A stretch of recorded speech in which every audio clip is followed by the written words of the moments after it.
we have a story of this Daniel. He distinguished himself before all others. He did better than all his co-workers. And for this reason, they were jealous of him, trying to find fault and conspire against him. They reported this to the king and made him look bad in their presentation to the king. The king liked and loved Daniel, even knowing about his faith, knowing that this Daniel has a special God. And this pagan king believed and understood the power of this Daniel's God.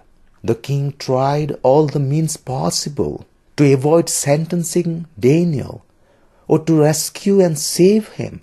But on the other hand, the conspirators also made all the best efforts possible to punish and destroy Daniel. Now finally, Daniel was commanded to be thrown into the den of lions because the king had to stand for his law. And the king was so sad. When Daniel is brought before him, he says to Daniel, quote, "May your God whom you faithfully serve deliver you," unquote. Keep in your mind that these words are said by a king who doesn't believe in Daniel's God.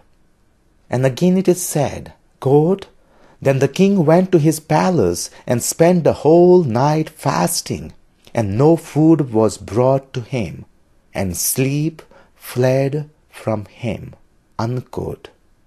The king was completely upset. Though his heart wasn't in favor of this sentencing, he had to do it. And he did not sleep. Early morning, he goes to this den and calls out to Daniel, quote, "O Daniel, servant of the living God, has your God whom you faithfully serve been able to deliver you from the lions?" Unquote.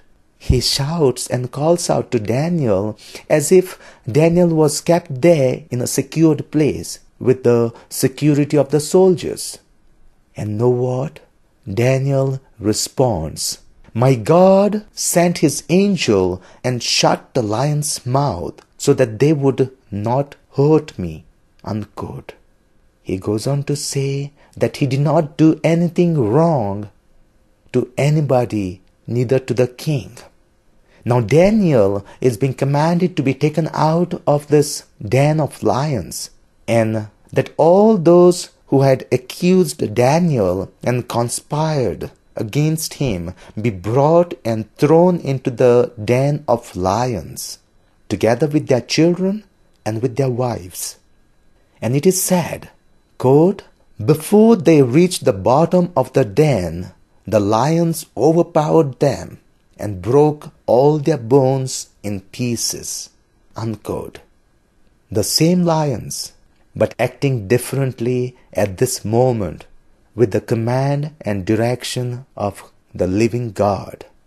What we need to know is the final terrible result of jealousy is not to others, but to the one who got jealous. And at the end, the king writes a decree to all the people and nations of every language. Quote, "People should tremble and fear before the God of Daniel, for he is the living God, enduring forever. His kingdom shall never be destroyed, and his dominion has no end," unquote.